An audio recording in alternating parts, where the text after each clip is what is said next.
Her Majesty's Royal Palace and Fortress, known as the Tower of London, is a historic castle located on the north bank of the River Thames in central London. It lies within the London Borough of Tower Hamlets, separated from the eastern edge of the square mile of the City of London by the open space known as Tower Hill. It was founded towards the end of 1066 as part of the Norman conquest of England. The White Tower, which gives the entire castle its name, was built by William the Conqueror in 1078, and was a resented symbol of oppression inflicted upon London by the new ruling elite. The castle was used as a prison from 1100 until 1952, although that was not its primary purpose. A grand palace early in its history, it served as a royal residence. As a whole, the tower is a complex of several buildings set within two concentric rings of defensive walls and a moat. There were several phases of expansion, mainly under Kings Richard the Lionheart, Henry III, and Edward I in the 12th and 13th centuries. The general layout established by the late 13th century remains despite later activity on the site. The Tower of London has played a prominent role in English history. It was besieged several times, and controlling it has been important to controlling the country. The tower has served variously as an armory, a treasury, a menagerie, the home of the Royal Mint, a public records office, and the home of the Crown Jewels of England. From the early 14th century until the reign of Charles II, a procession would be led from the tower to Westminster Abbey on the coronation of a monarch. In the absence of the monarch, the constable of the tower is in charge of the castle. This was a powerful and trusted position in the medieval period. In the late 15th century, the castle was the prison of the princes in the tower. Under the Tudors, the tower became used less as a royal residence. Despite attempts to refortify and repair the castle, its defences lagged behind developments to deal with artillery. The peak period of the castle's use as a prison was the 16th and 17th centuries, when many figures who had fallen into disgrace, such as Elizabeth I before she became queen, were held within its walls. This use has led to the phrase, "sent to the tower." Despite its enduring reputation as a place of torture and death, popularized by 16th-century religious propagandists and 19th-century writers, only 7 people were executed within the tower before the World Wars of the 20th century. Executions were more commonly held on the notorious Tower Hill to the north of the castle, with 112 occurring there over a 400-year period. Anthony Selvin and John Taylor took the opportunity to restore the tower to what was felt to be its medieval appearance, clearing out many of the vacant post-medieval structures. In the First and Second World Wars, the tower was again used as a prison, and witnessed the executions of 12 men for espionage. After the Second World War, damage caused during the Blitz was repaired and the castle reopened to the public. Today the Tower of London is one of the country's most popular tourist attractions. Under the ceremonial charge of the Constable of the Tower, it is cared for by the charity Historic Royal Palaces and is protected as a World Heritage Site. Architecture. Layout. The tower was oriented with its strongest and most impressive defences overlooking Saxon London, which archaeologist Alan Vince suggests was deliberate. It would have visually dominated the surrounding area and stood out to traffic on the River Thames. The castle is made up of 3 wards, or enclosures. The innermost ward contains the White Tower and is the earliest phase of the castle. Encircling it to the north, east, and west is the inner ward, built during the reign of Richard the Lionheart. Finally, there is the outer ward which encompasses the castle and was built under Edward I. Although there were several phases of expansion after William the Conqueror founded the Tower of London, the general layout has remained the same since Edward I completed his rebuild in 1285. The castle encloses an area of almost 12 acres with a further 6 acres around the Tower of London constituting the Tower Liberties, land under the direct influence of the castle and cleared for military reasons. The precursor of the liberties was laid out in the 13th century when Henry III ordered that a strip of land adjacent to the castle be kept clear. Despite popular fiction, the Tower of London never had a permanent torture chamber, although the basement of the White Tower housed a rack in later periods. Tower Wharf was built on the bank of the Thames under Edward I and was expanded to its current size during the reign of Richard II.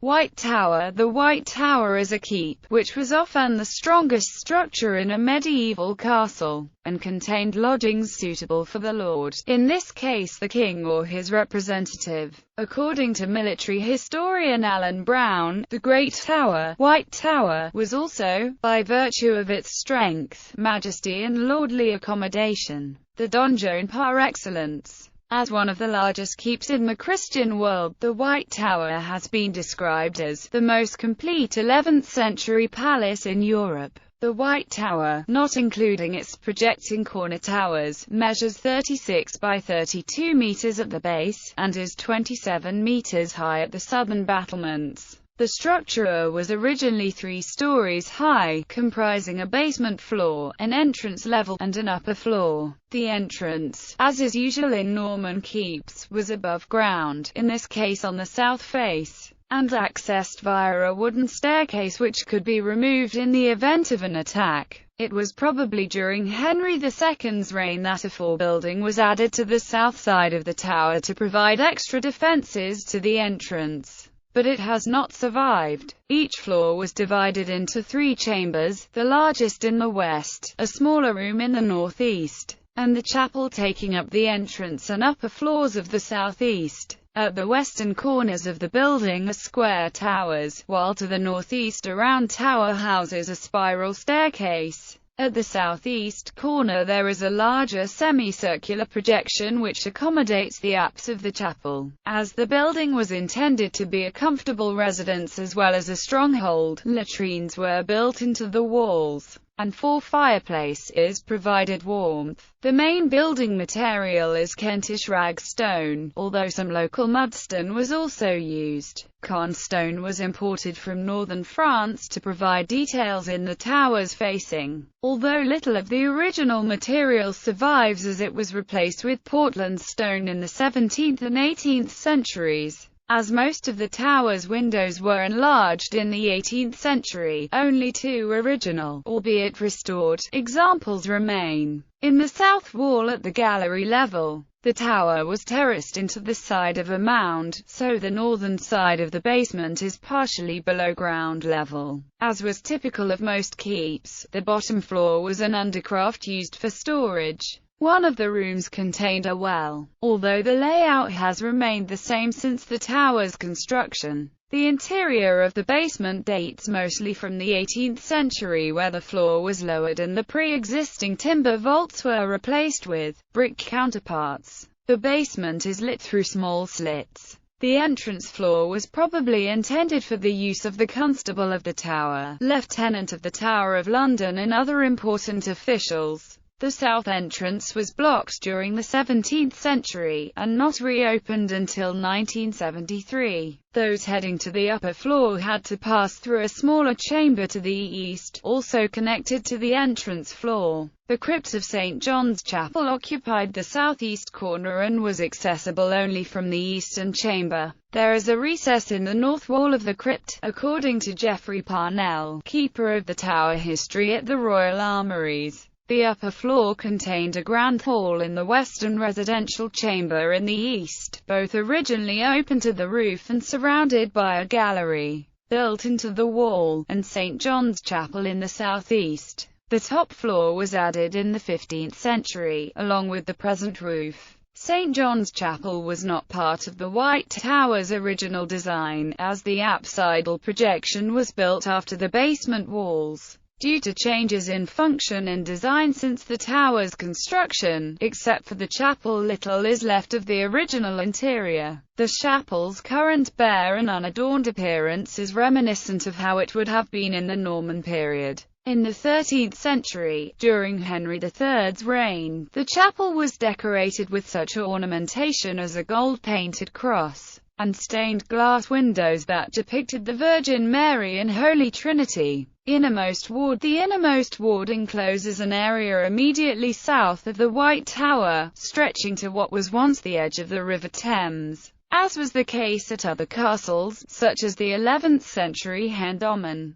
the innermost ward was probably filled with timber buildings from the tower's foundation. Exactly when the royal lodgings began to encroach from the White Tower into the innermost ward is uncertain, although it had happened by the 1170s. The lodgings were renovated and elaborated during the 1220s and 1230s, becoming comparable with other palatial residences such as Windsor Castle. Construction of Wakefield and Lanthorn Towers, located at the corners of the innermost ward's wall along the river, began around 1220. They probably served as private residences for the Queen and King respectively. The earliest evidence for how the royal chambers were decorated comes from Henry III's reign. The Queen's chamber was whitewashed, and painted with flowers and imitation stonework. A great hall existed in the south of the ward, between the two towers. It was similar to, although slightly smaller than, that also built by Henry III at Winchester Castle. Near Wakefield Tower was a postern gate which allowed private access to the king's apartments. The innermost ward was originally surrounded by a protective ditch, which had been filled in by the 1220s. Around this time, a kitchen was built in the ward. Between 1666 and 1676, the innermost ward was transformed and the palace buildings removed. The area around the White Tower was cleared, so that anyone approaching would have to cross open ground. The Jewel House was demolished, and the Crown Jewels moved to Martin Tower. Inner Ward. The Inner Ward was created during Richard the Lionheart's reign, when a moat was dug to the west of the innermost ward, effectively doubling the castle's size. Henry III created the ward's east and north walls, and the ward's dimensions remain to this day. Most of Henry's work survives, and only 2 of the 9 towers he constructed have been completely rebuilt. Between the Wakefield and Lanthorn Towers, the innermost ward's wall also serves as a curtain wall for the inner ward. The main entrance to the inner ward would have been through a gatehouse, most likely in the west wall on the site of what is now Beauchamp Tower. The inner ward's western curtain wall was rebuilt by Edward I.